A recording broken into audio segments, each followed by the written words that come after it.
꽤 여러 해 전의 일이었습니다. 저희 아이들이 아직 고등학교에 그리고 대학교에 있었을 때 우리 아이들하고 그 페이스북에 대해서 한참 이야기를 좀 나눴습니다. 그 당시가 막 이제 페이스북이 주식 상장을 하고 뭐 이런 때였는데요. 그때 아빠는 왜 페이스북을 안 하냐 뭐 이런 질문에서부터 시작해서 페이스북에 대해서 얘기를 좀 나누다가 제가 이 아이들한테 그랬어요. 너희들 지금 모든 일을 다 페이스북을 통해서 하고 있지만 너희들이 대학을 졸업하고 사회에 진출할 때가 되면 너희들은 아마 페이스북을 지금보다 훨씬 덜 하게 되고 아마도 다른 서비스를 많이 쓰게 될 거다. 그때쯤 되면 페이스북의 영향력도 많이 줄어들 거다. 왜 그러냐요? 페이스북은 원래 대학교 캠퍼스에서 같이 지내는 학생 친구들이 서로도 자주 연락하고 소통하고 서로 교제하기 위해서 만들어진 겁니다.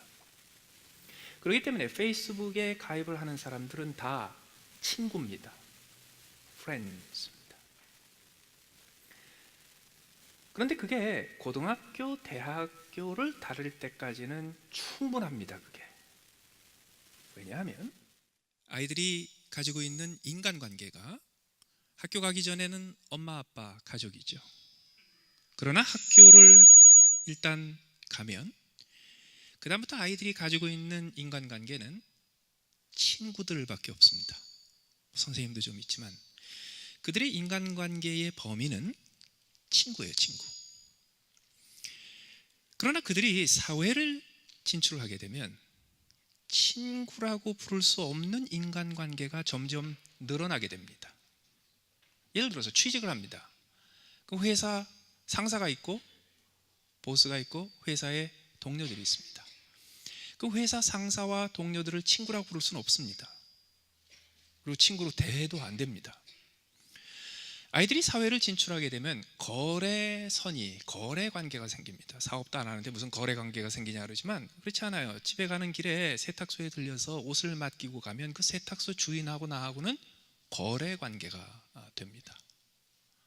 자주 가는 빵집이 있고 자주 가는 커피숍이 있으면 거기서 일하는 사람들과 나 사이에는 거래 관계가 성립이 됩니다. 학교에 남아서 공부를 하고 학문을 계속할 적에는 같은 전공 분야에 비슷한 분야에 동료들이 생깁니다. colleagues가 생깁니다. 이렇게 점점 다른 종류의 인간관계들이 더 보태지게 됩니다. 근데 그 사람들을 다 친구라고 간주하고 친구처럼 대하면 안 됩니다. 종류가 틀려요.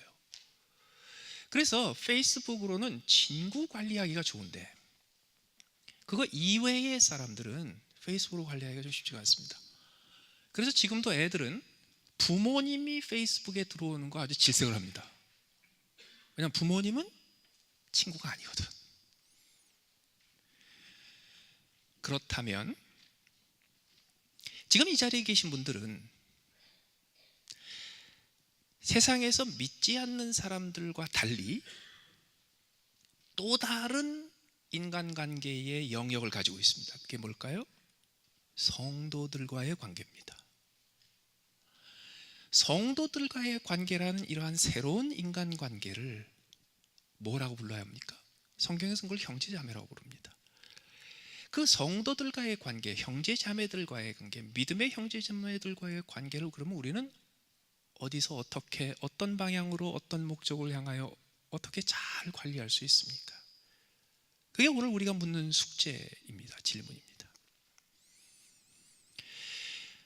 그런데 이것이 어려운 이유는 각 인간관계마다 그 인간관계를 잘 지키고 향상시키기 위해서 필요한 내가 발휘해야 될 나의 인간적인 덕목이 달라져요. 품성이 달라집니다.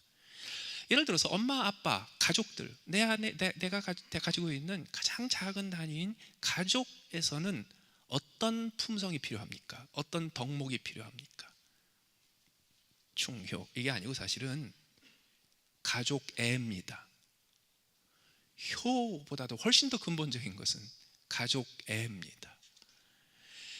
그 가족애가 없으면 가족은 가족으로서 기능하지 못합니다. 그럼 친구들은요? 친구들을 잘 관리하고 잘 챙기고 친구들과의 관계가 더 깊어지게 하려면 어떤 덕목, 어떤 품성이 필요할까요? 우정이 필요합니다. 프렌십이 필요합니다. 그런데 회사에 있는 상사들과 회사에 있는 동료들을 대할 때 우정으로 대하면 될까요? 안 됩니다. 그들을 대할 때 가족애를 가지고 대하면 될까요? 안 됩니다. 아무리 회사가 가족이라고 해도 그거는 좋을 때, 세월 좋을 때 기본적으로 하는 얘기지, 직장은 어디까지나 계약관계입니다. 계약관계에서 필요한 가장 중요한 덕목은 무엇입니까? 신용입니다. 신용입니다. 약속 지키고 계약을 지키고 서로 신뢰했던 것을 수행하는 신용입니다. 그와 마찬가지로 성도들과의 관계가 맺어져 있습니다. 우리가 영적인 신앙의 형제 자매들이라고 불리우는 성도들과의 관계에서는 그 관계를 지키고 잘 보존하고 그것을 향상시키기 위해서 필요한 요구되는 덕목이 뭘까요? 충성입니다. 충성입니다. 오늘 본문의 2절에 보십시오. 또 내가 많은 증인 앞에서 내게 들은 바를 충성된 사람들에게 부탁하라. 그들이 또 다른 사람들을 가르칠 수 있으리라. 여기 최소한 4세대에 걸쳐서 5가지 종류의 사람들, 성도들의 집단이 나옵니다. 첫 번째, 또 내가가 누구예요? 디모데입니다. 지금 디모데에 대해서 얘기하는 겁니다. 내가 많은 증인 앞에서 내게 들은 바를, 여기서 말하는 많은 증인들은 바울이 디모데를 가르쳤을 때 디모데와 함께 바울의 가르침을 받고 바울의 훈련을 받았던 디모데의 동료들입니다. 내게 들은 바, 여기 내게가 누구예요? 바울입니다. 바울은 디모데에게 있어서 영적인 아버지입니다. 영적인 지도자입니다. 충성된 사람들에게 부탁하라. 디모데가 부탁하는 이 사람들은 누굽니까? 디모데의 약물이고 디모데의 제자들입니다. 그들이 또 다른 사람들을 가르칠 수 있으리라. 이 또 다른 사람들은 누굽니까? 디모데의 제자의 제자들입니다. 그래서 세대별로는 바울, 디모데, 충성된 사람들, 또 다른 사람들 4세대가 나오고, 수직적으로는, 수평적으로는 디모데에게 있어서 믿음의 동료들, 믿음의 동기들인 많은 증인들이 나옵니다. 이것이 디모데를 둘러싸고 있는 성도들과의 관계로 형성되어 있는 관계망입니다.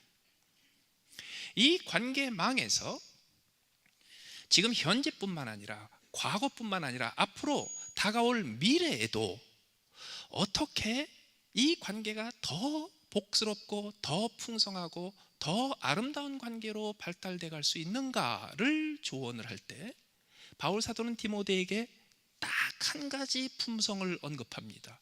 충성된. 그렇기 때문에 우리 성도들의 관계가 믿음의 형제자매들이건, 내가 지도자로 모시는 나의 영적인 아비의 역할을 하는 사람이건, 내 자녀에 해당되는 제자들과 그 제자들이건 간에 그 사람들을 다 엮을 수 있는 관계를 유지할 수 있는 가장 핵심적인 덕목은 충성입니다. 오늘 본문을 통해서 이 충성이란 무엇인가라는 것을 좀 따져봅니다. 충성이라는 것이 어떤 의미인가를 따져봅니다. 오늘 본문에 등장하는 이 충성이라는 단어는 원어상으로 피스티스라는 단어입니다. 이 피스티스는 원래 믿음입니다. 믿음을 가리키는 피스티스라는 단어가 오늘 그대로 쓰였습니다. 그래서 오늘 본문은 문자 그대로 번역하면 피스티스한 사람들입니다. 이 피스티스라는 단어는 성경에서, 신약성경에서 거의 대부분 믿음으로 번역이 돼요. 그러면 오늘 본문은 어떻게 됩니까? 피스티스한 사람들, 피스티스가 있는 사람들, 그러면 뭐예요? 믿는 사람들, 믿음이 있는 사람들, 이 뜻이 되죠. 그런데 오늘 본문에서는 그걸 충성된이라고 번역했습니다. 영어 성경에서도 faithful 또는 reliable이라고 번역을 합니다. 왜요? 요거는 종류가 좀 다른 믿음입니다. 종류가 다 다르다니요. 믿음이 다 믿음이지. 그렇지 않습니다. 바울 사도가 뭐라고 그랬어요? 복음에는 하나님의 의가 나타나서 믿음으로 믿음에 이르게 하나니, 믿음으로의 믿음은 시작하는 믿음이고 믿음에 해당되는 믿음은 도착하는 믿음입니다. 그래서 그 중간에 다양한 종류의 믿음이 있습니다. 그 다양한 종류 중에 하나가 오늘 본문에 등장하는 이 피스티스입니다. 오늘 본문에 등장하는 이 피스티스는 그렇기 때문에 구원받기 위해서 우리가 고백하는 믿음도 아니고, 우리가 천국에 가서 영광 속에서 마지막으로 성취하는 그 믿음의 단계도 아닙니다. 이것은 그 중간 어딘가에 있는 믿음입니다. 어떤 믿음이에요? 이것은 성도들과의 관계, 다시 말해서 성도들과 코이노니아, 교제를 복되게 하기 위해서 필요한 우리의 덕목이 바로 이 믿음입니다. 그렇다면 이 믿음은 어떤 특징이 있고, 이 믿음을 얻으려면, 이 충성됨을 얻으려면 어떻게 해야 됩니까? 제일 먼저 1절에 보세요. 내 아들아, 그러므로 너는 그리스도 예수 안에 있는 은혜 가운데 강하고. 2절에서 바울 사도는 디모데에게 옆에 있는 형제자매들과 그를 지도하는 사람들과 그의 지도를 받는 사람들, 요새 말로 하면 360도 전방위적인 성도들과의 관계를 어떻게 잘 이끌어갈지를 언급하는 거예요. 그런데 그 성도들과의 관계를 잘 유지해가고 발달시켜가는 코치를 하기 직전에 디모데에게 먼저 갖춰야 될 조건을 하나 말합니다. 그 1절입니다. 뭐라고 그랬어요? 내 아들아, 그러므로 너는 그리스도 예수 안에 있는 은혜 가운데서 강해라. 강해라. 너는 강해야 된다. 그렇지 않으면 2절을 감당 못한다. 무슨 뜻이에요? 강하지 않으면 인간관계를 감당하지 못한다는 겁니다. 무슨 뜻인지 아십니까? 여러분, 우리 신앙생활에서 가장 어렵고 가장 힘든 거, 가장 감당하기 어려운 게 인간관계입니다. 하나님 나라에서 내가 할 수 있는 일 중에서 나머지는 거기에 비하면 다 아무것도 아닙니다. 쉽습니다. 예를 들을까요? 기도 열심히 하는 거 어려워요? 쉬워요? 인간관계에 비하면 쉬워요. 왜? 나 혼자 하면 되니까. 성경 열심히 보는 거 어려워요? 쉬워요? 하게 되질 않아서 그렇지 어렵진 않아요. 앉아서 읽으면 될 거 아니에요. 누가 뭐라고 그래요? 내가 교회에서 열심히 봉사하는 거 어려워요? 쉬워요? 누가 말려? 그건 내가 하겠다고 결심하면 하는 일입니다. 돈을 많이 벌어서 하나님 나라를 위해서 몽땅 다 바치겠다. 어려워요? 쉬워요? 굉장히 쉬워요. 왜 그런지 아세요? 나 혼자 열받고 은혜 받고 나 혼자 결정해서 드리면 끝나요. 옆에서 와이프가 뭐라고 그러고 자식들이 뭐라고 그러고 나 혼자 드리면 끝나는 거예요. 아무것도 어려울 일 없어요. 그런데 성도들과 함께 일을 이루고 함께 섬기고 함께 뜻을 모으고 함께 하나님 나라를 높이는 일을 하기 위해서는 너무너무 힘든단 말이죠. 그래서 성도들과의 관계를 제대로 하기 위해서 먼저 갖춰야 될 게 있습니다. 강해야 됩니다. 특히 은혜 가운데서 강해야 됩니다. 왜 강해야 되냐고요? 왜 은혜 가운데서 강해야 되냐고요? 여러분, 궁극적으로 하나님이 나를 대하시는 가장 근본적인 하나님의 덕목은 은혜죠. 구원으로부터 시작해서 천국에 갈 때까지 하나님이 나를 일관성 있게 대하시는 것은 은혜입니다. 그렇다면 나도 다른 성도들에게 관계 속에서 그들을 어떻게 대해야 됩니까? 은혜로 대해야 됩니다. 은혜란 무엇입니까? 상대방이 자격이 없어요. 자격이 없어요. 그런데 그 자격 없는 자에게 내가 넘치는 호의를 베푸는 거예요. 그게 성도들의 관계를 지배하는 겁니다. 그런데 문제가 하나 있습니다. 여러분, 영원히 기억하실 성경의 진리가 하나 있습니다. 은혜는 거저주는 것이지만 공짜는 아닙니다. 은혜는 거저받지만 그렇다고 해서 공짜는 아닙니다. 하나님이 우리에게 구원의 은혜를 주셨습니다. 죄사함의 은혜를 주셨습니다. 거저 주셨습니다. 아무런 보상을 기대하지 않고 주셨습니다.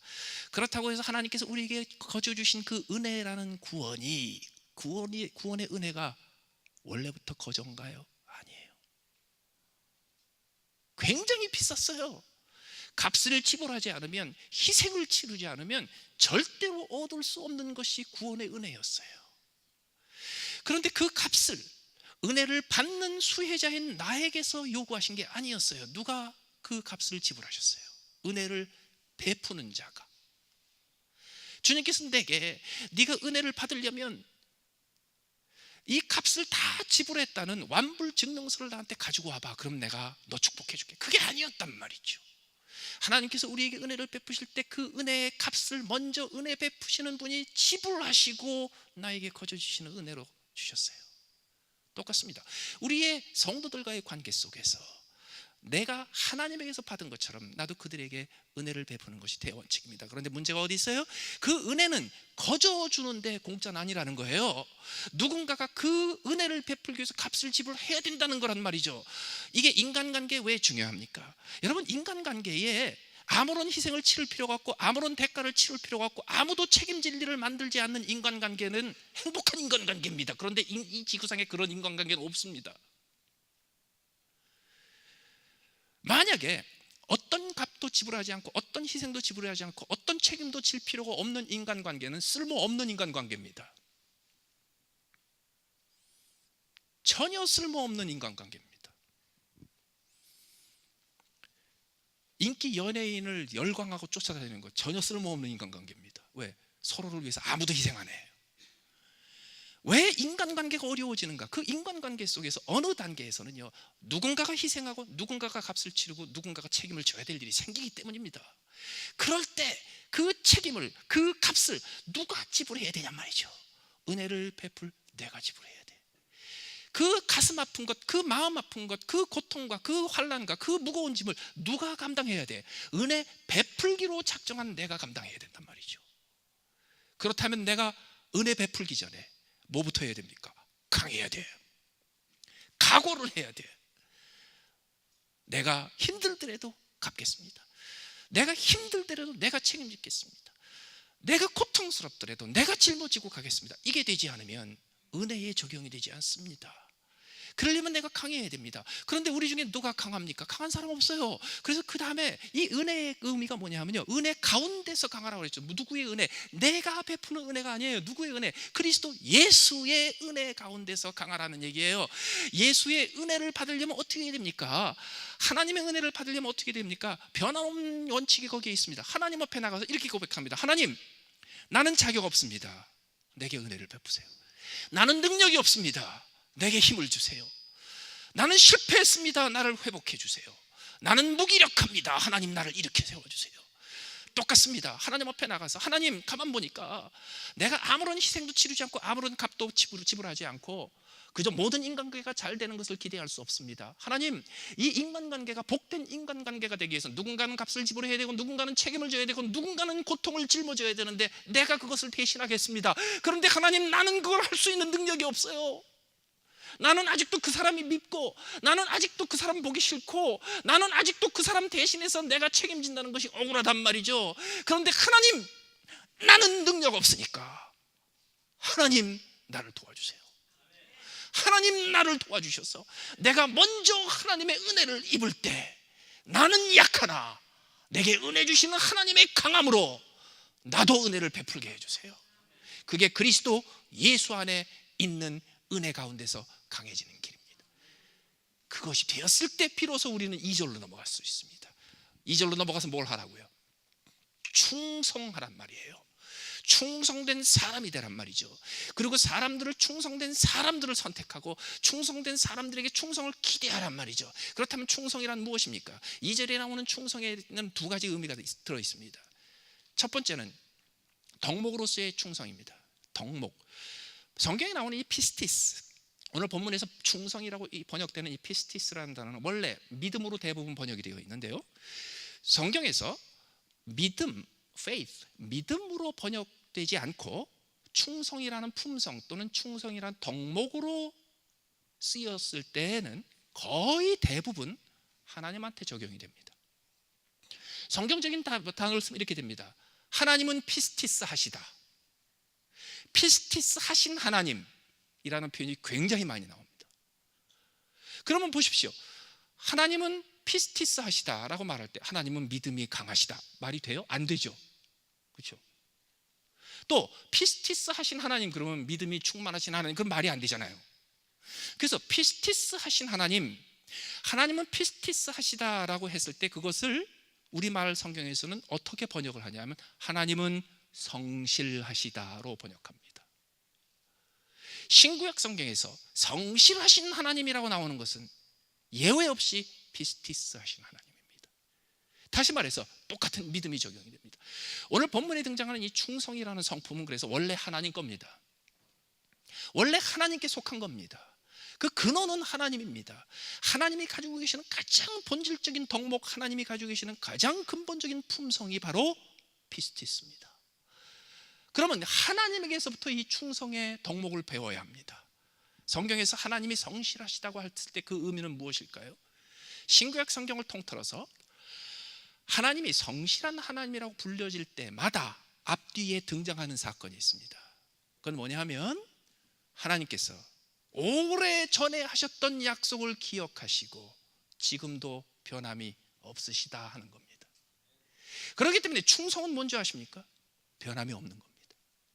충성은 베드로가 얘기한 것처럼 내가 주를 위해서 죽겠나이다 이런 거 아니에요. 그건 유교식의 충효입니다. 그거는 사무라이들이 찾는 충입니다. 성경에서 말하는 충성의 근거는 뭐냐면요, 변함이 없는 겁니다. 처음 약속한 대로 변함이 없는 겁니다. 예를 들어서 이런 거예요. 이스라엘 백성이 애굽에 들어가서 400년 동안 사는 동안에 어느 날 역사의 흐름 속에서 노예가 되어버렸습니다. 노예 생활을 하고 있습니다. 그 부르짖음이 하나님께 들렸습니다. 그때 모세가 이스라엘 백성에게 찾아갑니다. 그리고 이렇게 얘기합니다. 여러분, 하나님께서는 성실하신 하나님이십니다. 그렇기 때문에 하나님은 400년 전에 우리 조상들과 하신 약속을 잊지 않으십니다. 그동안에 하나님께서는 한마디도 안 하고 계셨고 한 번도 그 모습을 드러내지 않았고 한 번도 우리의 백성들의 삶에 개입하신 적이 없고 한 번도 예언자를 보낸 적 없고 한 번도 사자를 보낸 적이 없습니다. 그래서 우리는 그동안에 착각하고 있었습니다. 하나님이 마음 바뀌었는지, 하나님이 생각이 바뀌었는지, 지금 계시는 그 여호와 하나님이 400년 전에 우리의 조상들과 만났던 그 하나님과 동일한 분인지 우리는 불안해하고 있었습니다. 그런데 하나님께서 나에게 말씀하셨습니다. 하나님은 성실하신 하나님이십니다. 그래서 하나님께서는 400년 전에 아브라함과 이삭과 야곱을 만났을 때 그 하나님이 조금도 변함없이 지금도 우리의 하나님입니다. 그렇기 때문에 하나님께서는 아브라함과 이삭과 야곱과 했던 그 약속을 지금도 기억하시고 사실은 지난 400년 동안에 그 약속을 성취하기 위해서 계속해서 잊지 않고 일을 해 오셨습니다. 하나님은 피스티스 하신 하나님이십니다. 우리가 충성되기 위해서 뭐가 필요한지 아십니까? 변하지 않는 게 필요해요. 처음 하나님과 약속을 했어요. 변하지 않는 게 필요해요. 처음 믿음의 형제와 약속했어요. 변하지 않는 게 필요해요. 처음 교회와 약속했어요. 변하지 않는 게 충성이에요. 내가 교회를 위해서, 목사님을 위해서, 내가 하나님 나라를 위해서 내가 죽겠나이다, 충성 아니에요. 왜? 변했잖아. 한 달 전에 안 죽겠다는 사람이 갑자기 죽겠다 그러잖아요. 이상한 거예요. 뭐 변하지 않는 것이 충성의 근본입니다. 저는 한때 세계를 수백 년 동안 지배했던 제국들의 역사를 굉장히 이잡듯이 디테일하게 열심히 공부한 적이 있어요. 그런데 그 세계를 수백 년 동안 지배했던 로마로부터 시작해서 최근에 영국과 미국, 화란공화국 뭐 이런 데 이르기까지 전 세계를 지배했던, 장기적으로 지배했던 제국들이 가지고 있는 공통적인 문화가 하나 있습니다. 충성의 문화입니다. 그 제국들은 한결같이 충성을 최고의 덕목으로 삼았습니다. 그런데 그 충성은 우리가 생각하는 유교적인 충이 아니에요. 그 충성은 뭐냐면 변함이 없는 거예요. 변함이 없는 거예요. 변함이 없어야지 dependable 해요, reliable 해요. 예를 들어서 이런 식입니다. 그 제국들은 어떤 문화가 자리 잡고 있냐면 6개월 동안, 1년 동안, 2년 동안, 3년 동안 안 봐도 3년 전에 받았던 명령이 유효합니다. 예를 들어서 이런 거예요. 영국이 호주 대륙을 식민지로 삼아서 호주 대륙을 통치합니다. 호주 대륙을 통치하기 위해서 거기에 영국 왕이 총독을 파견합니다. 임명장을 받고 준비해가지고서 호주에 오스트레일리아에 도착할 때까지 아무리 서둘러도 6개월 걸립니다. 웬만큼 미적거리면 1년 걸립니다. 다시 말해서 내가 너를 총독으로 임명한다. 이제 호주에 가서 다스려라. 나를 대신해서 다스려라. 그 명령을 수행하는데 1년 걸립니다. 총독이 갔어요. 거기서 죄수들의 반란이 일어났어요. 그 반란의 소식을 왕에게 통보하는데 6개월 걸려요. 그래서 왕이 그 소식을 받으면 6개월 전 소식을 받는 거예요. 그러면은 거기다가 한 줄기의 말을 명령을 보냅니다. 이렇게 처리하십시오. 그게 가는데 6개월 걸립니다. 그럼 6개월 걸리면요, 그거를 1년, 2년, 3년 동안 수행을 해야 됩니다. 그동안에 뭐가 어떻게 돌아가는지 잘 몰라요. 그런데 총독은 내가 왕의 곁을 떠나서, 내가 왕의 눈을 벗어나서 내가 1년, 2년, 3년, 4년을 여기서 살고 있지만 그 왕은 나를 향하여 변함이 없을 거다라는 믿음이 있어요. 왕은 내가 이 총독한테 이 명령을 주어서 보냈다면 이 총독은 지금 1년이 지났고 2년이 지났지만 딴 생각하지 않고 내가 말한 그 명령을 지금도 수행하고 있을 거다라는 믿음이 있어요. 그런데 이 거대한 제국을 이루지 못했던, 경험하지 못했던 민족들은 어떤 특징이 있는지 아세요? 굉장히 자주 접촉해. 그러니까 자주 안 보면 불신이 생겨요. 제국의 문화는요, 자주 안 봐도 불신이 안 생겨요. 근데 이 작은 나라 민족의 그 문화는 뭐가 있냐면 자주 안 보면 불신이 생겨. 그래서 1년, 2년, 3년, 10년을 안 보면 그 다음에는요, 이상하게 모든 게 틀어져. 섭섭한 것부터 시작해가지고 오해가 생겨가지고 이상한 소리가 비틀어서 들어가고, 많이 익숙한 소리 같으죠. 여러분, 우리는 한반도라는 좁은 땅에서 비좁게 살았던 민족이긴 하지만 어느 날 우리가 예수 그리스도를 믿는 순간 우리의 민족이 바뀌었습니다. 어떻게? 하나님 백성으로. 우리의 나라의 규모가 바뀌었습니다. 어떻게? 이 지구상에 있던 어떤 제국보다 더 큰 제국이 됐습니다. 어느 정도로 크냐고요? 우주가 담기도 어려운 거대한 제국의 백성이 되었습니다. 그렇다면요, 한 번 부탁하고 한 번 신뢰를 확인하고 불안해가지고 그 다음 저녁에 그 다음 주에 다시 한번 회식해가지고 또 확인하고 그런 거 안 한단 말이죠. 한 번 명령을 받았으면, 한 번 약속을 했으면, 한 번 마음을 줬으면, 한 번 충성을 언약했으면 그 다음부터 얼마만큼 갑니까? 10년, 20년, 30년, 40년 갑니다. 그동안에 환상 안 보여도, 그동안에 이상한 소리 안 들려도, 그동안에 하나님께서 나한테 특별한 조치를 하지 않아도 그냥 갑니다. 왜? 변함이 없어야 돼. 목사님, 교회가 새로 옮겨서 일손이 많이 필요한데 제가 안내라도 할게요. 변하지 마십시오. 어느 정도? 30년 하세요. 이게 우리한테는 굉장히 낯선데요, 기독교 문화의 근거에서 기독교적인 충성의 사상이 사회에 깔려있는 사람들은 흔합니다. 대학교 다닐 때 18살에 하나님 앞에 약속합니다. 하나님, 나 평생 주일학교 교사하면서 살겠습니다. 70이 될 때까지 합니다. 어느 날 하나님 앞에 약속합니다. 하나님, 우리 교회에서 나간 저 선교사한테 내가 한 달에 10불씩 선교헌금 지원하겠습니다. 죽을 때까지 합니다. 그게 충성이에요. 더 나아가서 충성된 사람들, 이것은요, 사람에게 대한 충성이기도 합니다. 다시 말해서 성실에 있을 뿐만 아니라 이것은 사람에 대한 로열티를 의미하기도 합니다. 안 그러면 충성된 사람한테 부탁하고 그들이 또 다른 사람들을 가르치고 이런 게 불가능해요. 그런데 가만히 보세요.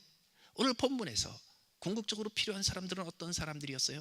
다른 사람들을 가르치는 사람들을 모집해야 합니다. 다른 사람들을 지도하는 사람, 또 다른 세대를 키울 수 있는 사람, 또 다른 세대를 디사이플 메이킹 할 수 있는 사람이 필요합니다. 그들에게 필요한 조건이 뭐였어요? 잘 가르치는 능력이 아니에요. 멋진 리더십이 아니에요. 카리스마가 아니에요. 기가 막힌 영향력이 아니에요. 운영할 수 있고 행정할 수 있는 그런 기획력이 아니에요. 그들에게 필요한 조건이 뭐였어요? 가르치는 능력을 발휘하기 전에 먼저 필요했던 것은 충성된 것이었어요. 그 충성된 것이 있으면 능력이 좀 부족해도 가르칠 수 있어요. 그 충성된 것이 있으면 능력이 좀 부족해도 얼마든지 리더십을 발휘할 수 있어요. 그 충성된 것이 있으면 능력이 좀 부족해도 하나님이 은혜로 부족한 것 다 채워질 수 있어요. 그러나 그 충성이 부족하면 아무리 능력이 많아도 쓸모가 없습니다. 그렇기 때문에 충성되지 않은데 능력 많은 사람은요, 한 번 시켜보고 그 다음부터 안 맡겨. 여기 나오죠? 부탁하라. 그 다음부터 부탁 안 해. 그렇기 때문에 하나님이 찾으시는 사람들은 능력 있는 사람이 아닙니다. 은사 있는 사람이 아닙니다. 남다른 어떤 스펙이 있는 사람이 아닙니다. 하나님이 찾아서 끊임없이 그에게 하나님 나라의 일을 부탁하는 사람들은요, 충성된 사람들입니다. 그런데 그 충성된 사람이 내가 주를 위해서 죽겠나이다 이런 거 아니란 말이죠. 충성의 핵심이 뭐라고 그랬어요? 변하지 않는 거예요. 그러면 충성된 사람인지 아닌지 언제 알아봅니까? 3절, 너는 그리스도 예수의 좋은 병사로, 좋은 군사로 나와 함께 고난을 받으라. 이 사람이 충성된 사람인지 충성되지 않은 사람인지 보통 때 몰라요. 왜 모르는지 아세요? 제가 충성을 뭐라고 그랬어요? 안 변하는 거라고 그랬죠. 원래 안 변하는 사람은 눈에 안 띕니다.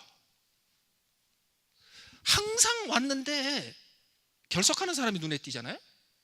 근데 항상 와서 항상 같은 자리에 있는 사람은 눈에 안 띄어요. 항상 같은 자리에서 항상 같은 봉사하시는 분들은 눈에 안 띄어요. 다시 말해서 변화가 없는 사람들은 눈에 안 띕니다. 그래서 그들이 충성하는지 아닌지 사실은 잘 모릅니다. 그런데 어째 그 충성하는 사람인지 충성된 사람인지 아닌지를 아는지 아세요?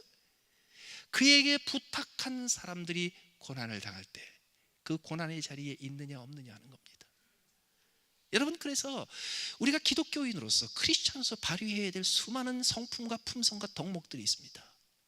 사랑과 희락과 화평과 온유와 자비와 인내와 절제, 뭐 수도 없이 많습니다. 그러나 그 모든 것을 제쳐놓고 내가 딱 하나만 붙잡는다면 충성해야 됩니다. 예수님께서 12제자를 거두셨습니다. 사도라 칭하셨습니다. 그 중에서 베드로에게 특별한 대우를 해주셨습니다. 그래서 베드로는 예수님이 전수할 수 있는 모든 것을 다 전수받은 수석 전수자입니다. 공인 전수자입니다. 그렇기 때문에 예수님에게 모든 권세와 능력을 부여받았고, 예수의 이름으로 귀신을 쫓아낸 적이 있고, 예수의 이름으로 병자를 낫게 한 적이 있고, 예수의 이름으로 기적을 행한 적이 있고, 예수의 이름으로 무리를 걸은 적이 있고, 예수의 이름으로 기적의 한 도구가 되어서 수천 명을 먹인 적이 있고, 예수의 이름으로 제자들을 대표해서 복음의 근본이 되는 주는 그리스도시 살아계신 하나님의 아들이라는 위대한 신앙 고백을 할 수 있을 만큼 그는 뛰어난 스펙을 가진 사람이었습니다. 그거면 충분할 것 같았죠. 그거면 충분히 모든 관계를 다스릴 수 있을 것 같았죠. 그걸 가지고 충분히 오고 오는 세대에 교회의 기초를 놓을 것 같았죠. 아니에요. 그가 3년 동안 얻었던 그 모든 지식과 실력과 경험과 스킬과 도구와 그 모든 것들이 쓸모없어지는, 다 쓸데없어지는 날이 왔었어요. 그게 언제입니까? 당신도 저와 함께 있었습니다 했을 때 나는 그를 모릅니다 라고 부인했을 때입니다. 그 밤에 3번 부인했을 때입니다. 예수님께서 12제자를 키우셨을 때 그 중에 가룟 유다는 은 30을 받고 적극적으로 예수님을 팔아 넘겼습니다. 소극적으로 예수님을 팔아 넘긴 사람은 베드로였습니다. 그는 3번 부인했습니다. 나머지 10명 제자들은요, 예수님을 팔아먹지도 않고 부인도 안 했어요. 그래서 점수가 좋을까요? 아니에요. 다 똑같이 낙제예요. 왜 그런지 아세요? 도망갔거든. 도망간 거나 부인한 거나 30냥에 판 거나 마찬가지입니다. 왜? 너는 그리스도 예수의 좋은 병사로 나와 함께 고난을 받으라. 그런데 이 글을 썼을 때 디모데는 바울 옆에 있지 않았어요. 멀리 있었어요. 배 타고 가야 될 먼 거리에 있었어요. 함께 있지 않았단 말이죠. 그 얘기는 뭐냐면 바울 사도가 감옥에 갇혔대. 만사 제쳐놓고 그냥 또 달려가가지고 눈물을 흘리며 어떻게 이런 일이 다 있었습니까? 내가 바울 선생님과 내가 여기서 죽는 한이 있어도 같이 하겠습니다. 이게 베드로가 했던 얘기거든. 내가 주를 따라서 죽는 데까지 가리이다. 이게 충성이 아니라니까요. 비록 내가 몸으로 가지 못하지만 바울 사도한테 서신을 보냅니다. 선생님, 감옥에 갇혔다는 소식 들었습니다. 저 선생님 기억하고 있습니다. 저는 선생님 떠날 수 없습니다. 선생님 기억하십시오. 제가 끝까지 선생님과 함께 한다는 거 기억하십시오. 그게 충성의 증거예요. 베드로에게 예수님께서 허락하신 모든 특별한 경험과 모든 특별한 기술과 모든 특별한 체험과 지식들 다 쓸모없었어요. 예수님께서 마지막에 베드로에게 심어주고 싶었던 것이 뭐였어요? 충성이에요. 한국이 요새 하도 군 부대 안에서 가혹행위가 많이 생겨가지고 뭐 자살도 하고 뭐 폭행, 뭐 고참들한테 얻어맞아서 죽기도 하고 하도 문제가 생기니까 한국의 군대 지도자들이 군 개혁안을 여러 가지를 내놨습니다. 근데 그 중에 한 가지가 뭐가 있냐면 내무반 개혁이에요. 내무반. 근데 내무반을 어떻게 개혁을 하냐면, 원래 내무반은 이제 제대하기 몇 주 남겨놓은 말년 병장부터 이제 막 훈련소에서 나온 신병까지 다 섞여 있죠. 10명에서 한 20명 정도. 그러니까 이게 짬밥 순서대로, 군번 순서대로 하루라도 먼저 이게 서열이 쫙 생겨가지고 이게 아주 고질적인 문제를 만든단 말이죠. 그래서 이 기발한 아이디어를 내셨습니다. 이 장군님들께서 뭐냐면 내무반에다가 훈련소에서 나온 동기생만 집어넣는 거예요. 그래서 상관이 없고 고참이 없는 거예요. 그래서 몇몇 부대에서 시험으로 지금 해보고 있대요. 너무너무 결과가 좋대, 분위기가 너무 좋대. 그래서 전군으로 확대하려고 그러는데요, 그 소식을 듣자마자 들고 일어나서 반대했던 데가 있습니다. 어딘지 아세요? 해병대. 해병대는 제대한 해병부터 있죠. 지금 현역에 있는 애들, 그리고 심지어는 지금 해병대 들어가려고 지원한 애들까지 전부 다 들고 일어났어요. 내무반에는 말년병장부터 신병까지 다 있어야 됩니다. 우리는 기합도 좀 받아야 됩니다. 우리는 선배들한테 좀 괴로움도 당해야 됩니다. 안 그러면 우리는 하나 되지 못합니다. 왜요? 한국 해병대의 모토가 뭔데? 한 번 해병은 영원한 해병. 해병대는 절대로 안 된대. 왜요? 해병대의 가치와 어긋나요, 그게. 미국의 해병대의 모토는 뭔지 아세요? 미국 해병대의 모토는 셈페르피입니다. 셈퍼피. 라틴어로 셈퍼 피델리스의 준말입니다. 셈퍼피. 셈퍼는 always, 영원히, 항상 영원이라는 뜻입니다. 피델리스의 피는 충성입니다. 같은 단어입니다. 오늘 본문에. 미국 해병대는 모토가 뭐냐면요, 충성, 이겁니다. 영원히, 항상. 그 충성은 어떤 의미입니까? 헌법에 충성합니다. 군 통수권자에 충성합니다. 아메리카라는 미국에 충성합니다. 내 가족에게 충성합니다. 민주주의에 충성합니다. 내 전우들에게 충성합니다. 미 해병대는 그것이 가장 중요하다고 해서 그것을 모토로 삼았습니다. 그런데 셈퍼피라는 것이 해병대의 모토가 된 것이 1883년이에요. 근데 해병대가 조직이 된 것은 건국했을 때 1776년부터 해병대가 만들어졌었습니다. 그래서 해병대는요, 처음부터 셈퍼피라는 것을 모토로 삼은 데가 아니었습니다. 처음에는 모토가 뭔지 아세요? To the shore of Tripoli. 트리폴리의 해변까지. 이게 첫 번째 모토였어요. 왜 그런지 아세요? 1776년에 해병대가 만들어지고 나서 1805년에 바바리 해적들의 난이 있었습니다. 그 얘기는 어디냐면요, 지금의 모로코 지역에 지중해로 들어가는 그 길목에 지금 모로코의 왕의 허락을 받아가지고 그 사막 부족인 바바리 부족이라는 애들이 배 다루는 법을 배워서 해적이 돼버렸어요. 그래서 미국에서 지중해에다가 상선을 보내면요, 꼭 거기서 해적들한테 잡혀가지고서 물건 다 뺏기고 상선은 납포되고 다 상인들은 다 인질이 돼가지고 미국 정부에서 인질 보상금 타냈고 이랬습니다.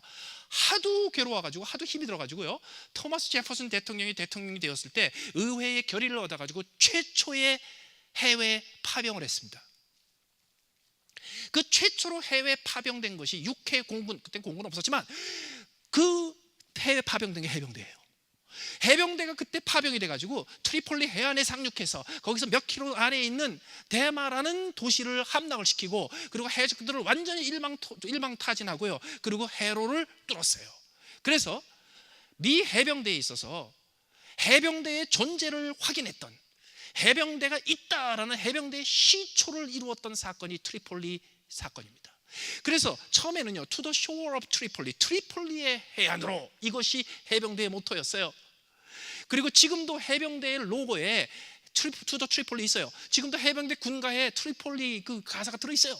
그러나 그거 몇 년 되지 않았습니다. 조금 시간이 지나서 모토가 바뀌었어요. 어떻게 바뀌었는지 아세요? 1812년 전쟁이 벌어졌습니다. 그 전쟁이 벌어졌을 때 워싱턴 DC가 함락이 됩니다. 영국군에. 그때 해병대가 앞장서서 그걸 싸웁니다. 그때 해병대가 깨달았어요. 과거의 영광만 부르짖어서는 해병대가 강해지지 않는다. 해병대가 강해지기 위해서는 해병대가 키워야 될 덕목이 있다. 그게 뭘까? fortitude, 용기. 해병대원은 용기 있는 자여야 된다. 그래서 용기, fortitude를 해병대의 모토로 삼았습니다. 그것만 있으면 전쟁에 승리할 수 있는 군대가 될 줄 알았어요. 가만 보니까 그게 아니었어요. 가만 보니까 있죠, 맨날 육군에 빌려, 해군에 빌려요. 그래서 해병대가 모토를 바꿨습니다. 어떻게 바꿨냐면 by the sea and by the land, per mare per terram. 이 무슨 뜻인지 아세요? 우리는 육군도 아니야, 우리는 해군도 아니야, 우리는 해병대야. 우리는 육군하고 달라, 우리는 해군하고 달라, 우리는 너희들과 달라. 그래서 다름을 강조하는 모토를 잡았어요. 그런데 그거 가지고 해병대가 안 살더라고. 그래서 100년의 세월을 거쳐서 터득한 것이 있습니다. 해병대가 영원히 강군이 되려면 모토를 바꿔야 된다. 우리의 가치관을 바꿔야 된다. 그래서 선택한 게 뭐예요? 영원히 충성, semper fi로 바꾼 거예요. 여러분, 우리가 크리스찬이 됐습니다. 처음에 내가 크리스찬이 되었을 때, 그 첫 번째 내가 크리스찬인 걸 확인한 사건, 예수님이 나의 구주가 되시고 내가 예수 그리스도의 십자가 때문에 구원받았다는 그 첫 번째 크리스찬이 되었던 그 사건만 가지고 처음에는 충분해요. 한국 가는 비행기에서 옆자리에 모르는 사람이 탔는데 얘기를 하다 보니까 교회 집사님이래. 어머 그때부터 있죠, 10년 20년 한 사람보다 더 가까워져. 왜? 크리스찬은 이유 하나 때문에. 근데요, 그 또 오래 안 가요. 왜? 다 크리스찬이거든. 쉽지가 않아요. 은혜 속에 아무리 강해봤자 이게 안 되는 일들이 자꾸 생겨. 그래서 그 다음부터는 뭘 하는지 아세요?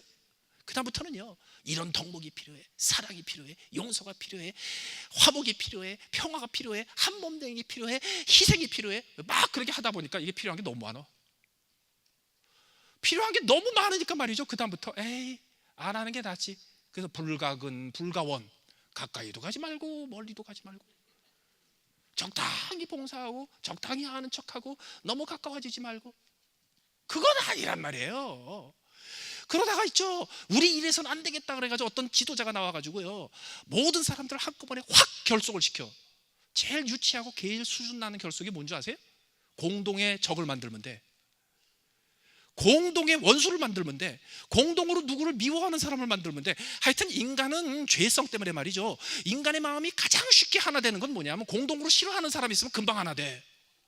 이거는요, 고대로부터 모든 독재자들이 썼던 방법이고 모든 수단 뛰어난 지도자들이 쉽게 썼던 방법들입니다.